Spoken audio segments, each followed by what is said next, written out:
Hi guys and welcome to Bomb Anime. It's your girl Ruka. And Big Boy Simon here bringing you our part 3 of Skeleton Knight in Another World. So episodes 7 to 9, we find out in these 3 episodes that Dakares, which is the prince, has managed to keep all of this slavery quiet when he's so unhinged and temperamental. Like, I really don't know how he managed to keep this operation going under the radar for so long when he has such a short fuse. Like, I don't know how he's commanding anyone. Well, it just boils down to bad management, good workers, isn't it? He's got a team that does what they need to do. Yes, there's corruption, but they can get the job done because he had a very smooth operation for ages. And it's not just elves like we thought it was. It's elves, it's beast people. Who else? Who knows? It seems like we brought the operation down and our team has saved the day. I truly felt like a baby 1 day out of the womb could have seen Cetrion's betrayal coming. Yeah, the looks my guy was giving him though, like, come on. Come on, guys. Only Dakares couldn't see it. I know, that's because he was so mad. The moment I saw Cetrion on screen, I was like, this guy hates that prince. He hates him so much. And we saw a plan unfolding over the episodes where it appeared that Arianne on her way to Limbo because she needs to go and speak to the elves. We didn't see the outcome of any talks or whether she actually went over there and spoke to the elves. But while she was on her way, she was ambushed, and it turned out to be a weird plan by her brothers, independent of each other, through the vessel of Dakares, the poor pawn. Yeah, how are you playing a game where you are the pawn? Like, it's so dumb, but it is what it is. And Cetrion played his part perfectly. We all saw Sekt coming in the end and saying, look, my aim is to rule. I can't have any other heirs or any other claims to the throne. So he killed 2 birds with 1 stone, allegedly. And that's what he was trying to do. And that's what he did.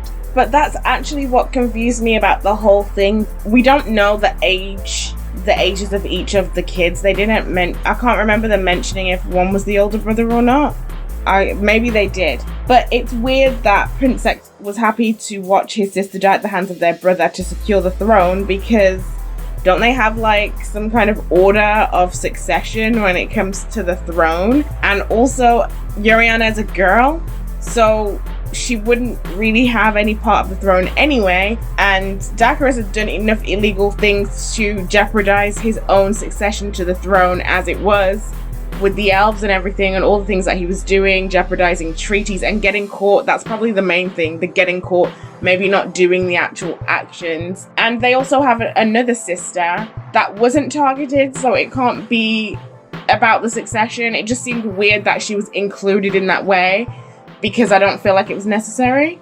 Well, I feel like she was used as a piece to completely shatter any hopes of Dakares having any claims, even if he survived the whole ordeal. It just so happened that the opportunity came up that Cetrion could get rid of him and make it look like it was in favor of patriotism. I don't think Sekt really cared whether Arianne died or not. I just think Sekt wanted Dakares out of the way, because there's no way that whether you are the rightful heir or not, if you have influence, money and power, that you can't take it if you've got royal blood in your veins. We see it happen all the time, and that's the situation I think Sekt was trying to avoid. Because if you're running an illegal shop, you get money coming in. You've also got influence of the underworld, which is quite powerful. And you've got power because you've got claim to have a royal bloodline. He's a big threat, and Sekt was trying to get rid of that guy. That was it. Arianne was just a casualty. I agree with that. Typically, the fights start happening as the king dies. We don't even know when he's going to step down at this point. There's no stepping down. Sorry, go on, carry on. Well, he could step down or he could pass away, which is the most common thing. Usurpation. But I just feel like this was such a messy way of getting to that goal. He could have still killed his brother in an easier way. I mean, like, just how they were trying to kill the sister. They could have just done that with the brother and just missed out these extra steps and do a setup, an ambush. I feel like this way is just so messy, and now we're seeing the messiness because the princess is alive, but everyone thinks she's dead, and she actually isn't. It just seems like a whole mess. And I agree with you, and this is why he shouldn't be king right now. He's not smart enough to come up with the convoluted plans in order for usurpation and in order to rule the country. And this is why he's going to fail. Let's talk more about the ninjas. These beast people have had a whole ninja family founded by Hanzo, which, well done, shout out to all the, Naruto and ninja fans out there. I like the way that they did nods to ninja mythology and whatnot. But been founded by Hanzo, who seems to be another player 600 years ago. So, is this game periodically taking random Japanese people and turning them into players? What's going on there? What's your thoughts on that? We don't know if it's a game. It's kind of like Overlord. Yeah. Where he was kept in the game, but the more that he was walking around, it didn't seem like the game. There was little differences and certain things that didn't exist yet, almost as if the world existed and the game is almost based off of an existing world. I feel like it might be sort of similar in that way, where, yeah, it might have been a game, but that's not all it was. Like Rise of the Shield Hero, similar to that as well. I haven't watched that, so I wouldn't know. I haven't watched it either. I've been reading the light novels. So yeah, okay, I get what you're saying. But surely the game's not 600 years old. But the world might be. Yeah. Or time runs differently here. Like, we actually don't know how time runs. True. I just want them to explore that because I'm really interested in that situation. I thought it was actually interesting how goeman being in close proximity to Ark somehow amplified both of their powers. I felt like they should have explained that because they didn't. They just were like, oh, my power is better when I'm next to you. Cool. And then they just moved on as if it didn't happen. And I wish we had found out more about that. Like, what's that? On the side note to that, Arianne uses magic and spells. Chiyome, little Chiyo, uses ninjutsu, so does Goeman. And Ark uses blessings and curses. It feels like this anime has thrown in everything they can in terms of magic and not really explained anything.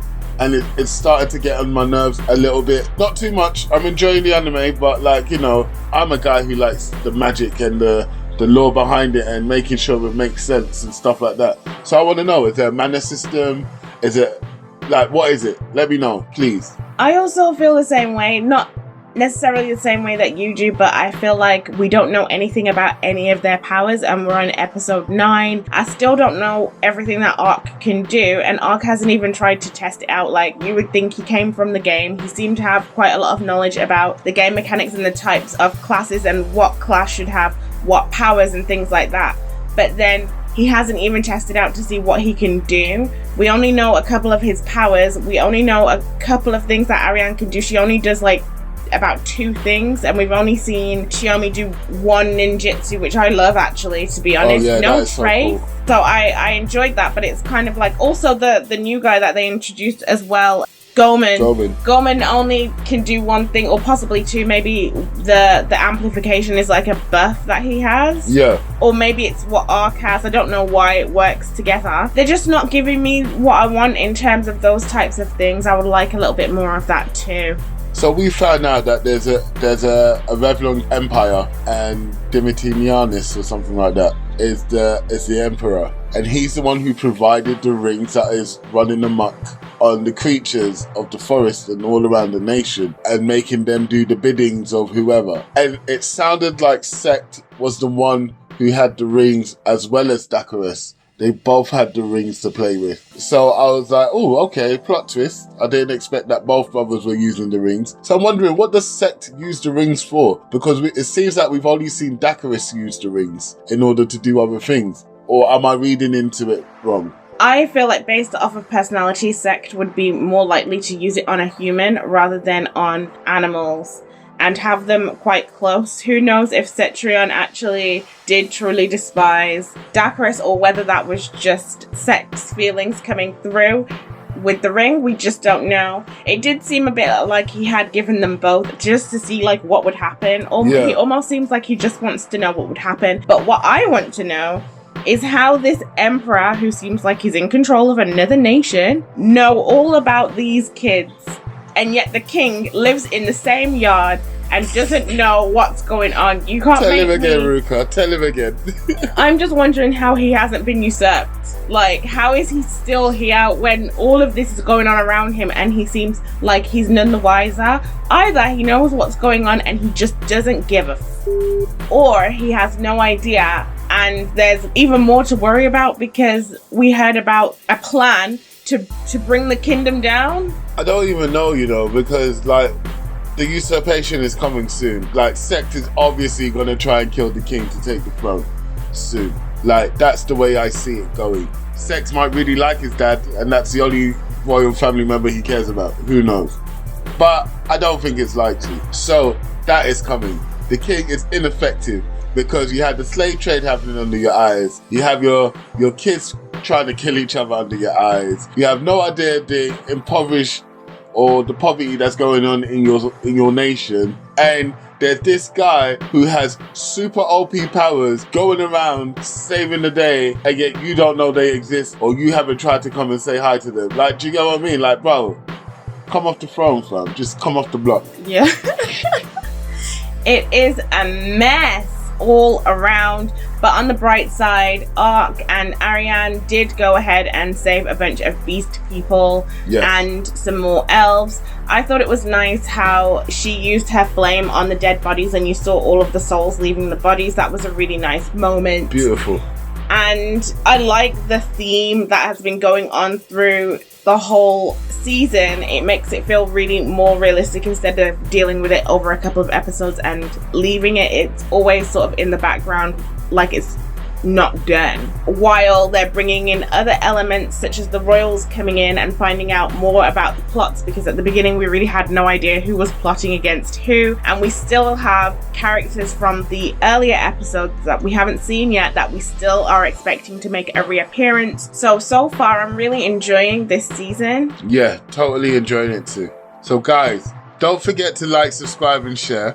If you made it this far, thank you so much for watching. Peace.